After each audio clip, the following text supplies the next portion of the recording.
Si è tenuta venerdì scorso all'interno del Folador di Manzano, adiacente al Palazzo Comunale, la importante assemblea che ha visto la partecipazione di oltre 150 persone in merito al futuro dell'ex inceneritore di Manzinello. Numeri alla mano fanno capire come la situazione sia tutt'altro che tranquilla, ma soprattutto la domanda nasce spontanea: perché nessuno si è rivolto alla magistratura? Punto di domanda. Devo essere spiritoso. Ha una domanda di riserva? Le risposte ci sono purtroppo, però forse c'è una mancanza di attenzione per la gente e più attenzione per la burocrazia. Non vorrei dire altro, perché onestamente su questo campo la professionalità è un elemento indispensabile e ci stiamo rendendo conto che forse una domanda di riserva andrebbe meglio. Senta, allora le faccio la domanda di riserva. Lei ha lanciato un importante hashtag, perché certo, oggi bisogna ragionare in questa maniera. L'unione fa la forza. Esattamente. Se i cittadini non protestano, i risultati di certo non arrivano. È d'accordo? Assolutamente sì. In effetti, per esempio, noi abbiamo mandato due osservazioni come associazione in regione. La seconda parla di leggi, parla di articoli, parla di riferimenti non rispettati. Non sappiamo che fine faranno.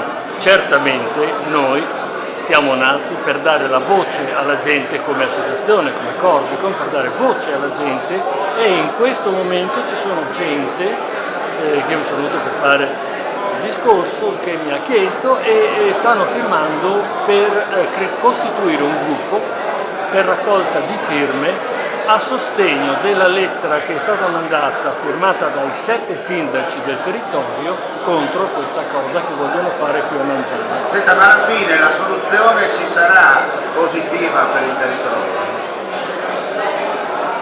È un auspicio, lo desideriamo, e questo potrà succedere solo se chi è stato eletto o chi è stato nominato si rende conto che è lì per fare gli interessi della popolazione. E allora io le faccio una domanda mia diretta: magari suonare il campanello a questi eletti ricordando una cosa particolare.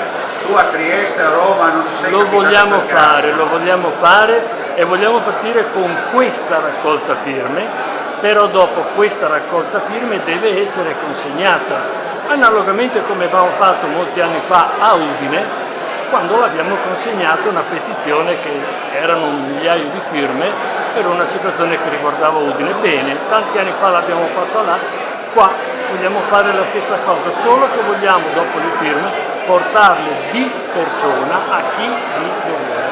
Per concludere, il tempo stringe e non si può perdere tempo. Si fa quello che si può, stiamo facendo quello che possiamo, perché siamo molto preoccupati. Il 27 è l'ultimo giorno disponibile per fare questo discorso, per prendere le decisioni, gli alti uffici. Se dovesse succedere vedremo, anche perché stiamo vedendo con avvocati come andrà a finire la cosa.